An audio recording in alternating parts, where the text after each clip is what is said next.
Say, what's in this drink? Cabs to be had out there. I wish I knew how. Your eyes are like stars right now. To break this spell. I'll take your hat.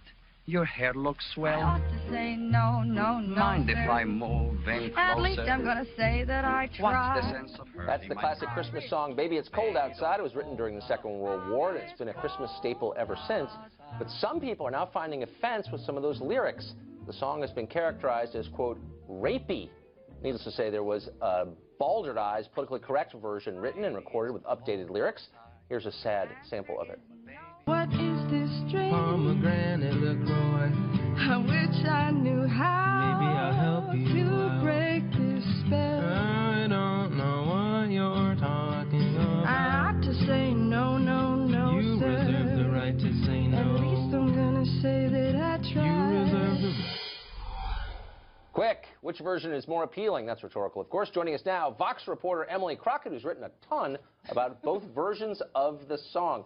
Emily, it's great to see you. Great to see you too, Tucker. Now, feminists, maybe unfairly, have had this reputation as humorless scolds, as you Quite know. unfairly, yeah. I'm not sure attacks on this song do much to fight that perception.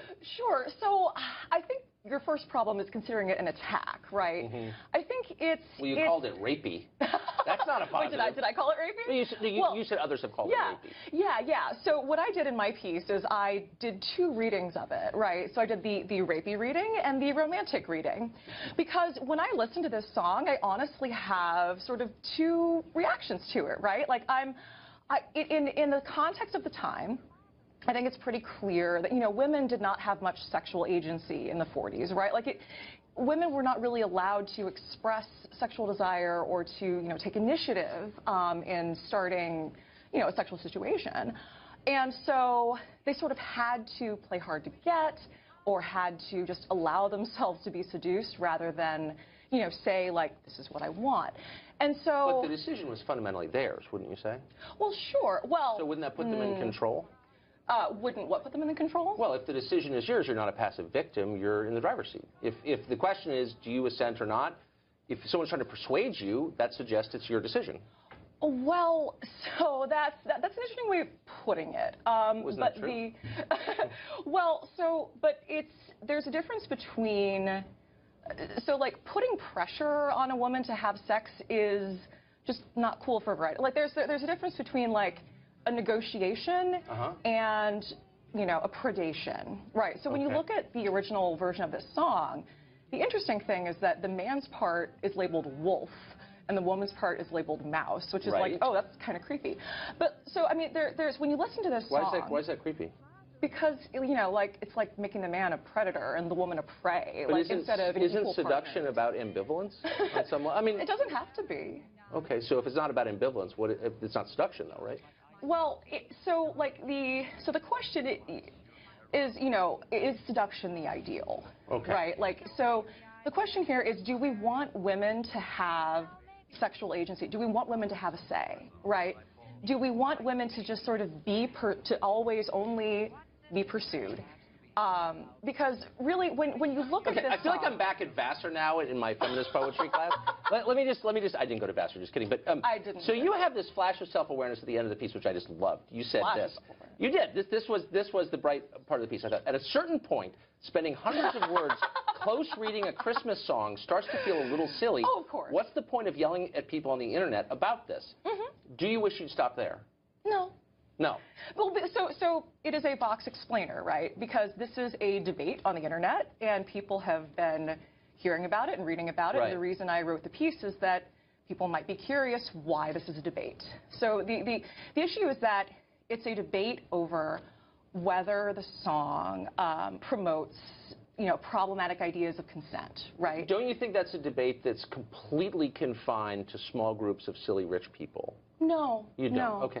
So here's my question. I mean, I want to take this seriously, and I feel there are threats to women's, as you put, agency and rights, and one of them is female genital mutilation, which is really common in the United States among immigrants and refugees. Yeah. Really common. Yeah, but hundreds of thousands of people at risk for that. I never hear Sure. feminists mention it at all. I hear feminists mention it a lot. You do? Really? Yeah. I've never seen a Yeah, Fox but also piece on like it. that is a just totally, you know, that is a distraction from the issue. Like, just because there are worse things, we can't care about. But that's rape. like the worst thing I can imagine. I don't know. This is Do a you- Christmas song that's like, yeah, okay, maybe it was written 70 years ago. So here's the thing: culture matters, right? Like what we listen to, and I know conservatives feel this way too about culture, right? Like we worry about the signals we're sending our kids.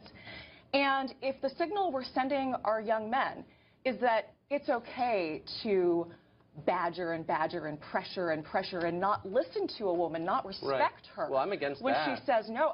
But if you listen to the song. So again, Wait, I but have hold on. very ambivalent feelings about it. I can tell that you do, but Yeah. isn't it maybe even a bigger threat to our country and our minds to politicize art relentlessly? No. You don't think it is? Well, so there can be no safe space from politics? Everything is about political ideology? Doesn't that make you a little, isn't that a little Orwellian? No? A little bit. So there is a difference between politicization and criticism and analysis and discussion. We should be able to analyze and discuss our culture without being accused of being PC police, right? That's silly. Unless, of course, we are PC police, But in which we're case, not. in which case I think it's fair. Anytime we criticize something. Unfortunately, we're out of time. Emily, it was great to see you. It was You've great to see you, transported too. me back to college. I think I got a B in that course. Hope I got a higher grade tonight. Thank you. Remember. Hey, what's in this drink? Cabs to be had out there. I wish I knew how Your eyes are like stars to right break now. this spell. I'll take your hat. Your hair looks I swell. ought to say no, no, no. Mind if sir. I'm moving closer? At least I'm gonna say that I tried. What's the sense of hurting my pride? That, of course, the classic Christmas song, Baby It's Cold Outside, written during the Second World War, but it's 70 years later, so that means someone somewhere found something to be offended about. Some say the lyrics have creepy, offensive overtones, so a new version was penned with updated lyrics. Here it is. What is this drink? Pomegranate LaCroix. I wish I knew how Maybe I'll help you to out. break this spell. I don't know what you're talking I about. ought to say no, no, no, You sir. reserve the right to say no. At least I'm gonna say that I tried. You reserve the right. Joining us now, the singers and the songwriters you just saw, the ones who wrote that updated version, Lydia Liza and Josiah Lemansky. Lydia, Josiah, thanks a lot for joining us. Tucker. Hey, Yeah, thank you for having great us. voices, and I listened to your song about 5 times. You're obviously really talented. What was wrong with the original version? Why not just sing that? Seems a little better to me. Why didn't you? Yeah, the original version, we don't, I mean, it's fine. We do like the original version as well. The thing is just that listening to it in our generation's context is definitely different from the 1940s context. Yeah. It sounds different to different ears. So what do you mean by that? Sounds different is not good in this case, I have the feeling. Or you wouldn't have rewritten it. Well, we rewrote it just as like a fun thing to do between us. Yeah. We weren't necessarily offended by the first version. We just were listening through it and we were like, that doesn't sound so great when you take all the music away and the history of it. Today it sounds pretty creepy. Pretty creepy. So, but I mean, you're young Yeah. people. You live in the modern world. You hear hip hop and rap. I mean, references, explicit references to rape, encouragement to rape is really common. Yeah. In that music. Do you ever It's rewrite true. any of it? Yeah. Have you rewritten any No, Lil I mean- Wayne or anything? No, and we're completely aware of that too. Yeah. But again, it wasn't necessarily like an attack on anything. Yeah. It was Right. more just fun, and it seemed contextual because it's Christmas time and the song was on the radio a lot. And you know, we don't agree with those types of lyrics at all, and other Right. songs like that. We don't condemn that at all. But I guess we weren't really out to change the whole world on this. We were Yeah, or get rid of the original at all. We Right. just wanted to update it to new ears. You know. So the critique has been that you made it less romantic, that while consent is obviously essential, and I don't think anyone would contest that, explicit legalistic consent maybe is less romantic than, say, implication or nuance. Do you see that? Yeah, and we did that. We did it on purpose. I mean, we were trying to be like militant and funny about it. It was, especially the part where he says you reserve the right to say no twice. Yeah, we realized. no one's going to say that in a regular conversation, and we know that. Yeah. But what do I know? I'm 47. That would be weird. Yeah, but does it seem Yeah. like we're in the middle? I mean, it's always important, I think, to remember that we're in an era, no matter where we're living or when, we're in a moment. And that maybe our current Yeah. moment is a moral panic of a sort, where people are very easily offended, and a Twitter, and there's a lot of pearl clutching going on about this or that offensive statement. Yeah. Do you feel that? Would you notice that?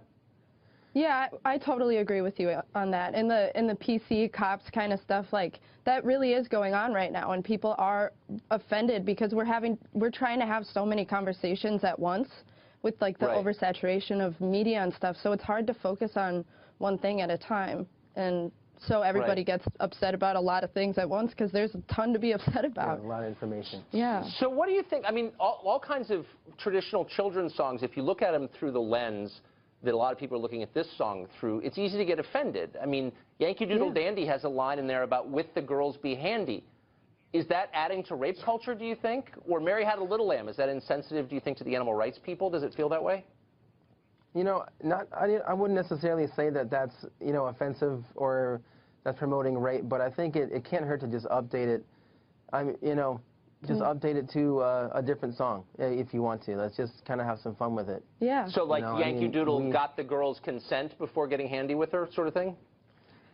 No, Yeah, not necessarily, but I mean, it's you know, kids, everyone's afraid of what the kids are listening to, and they want to make sure that they're Right. listening to good, wholesome stuff, and Yeah.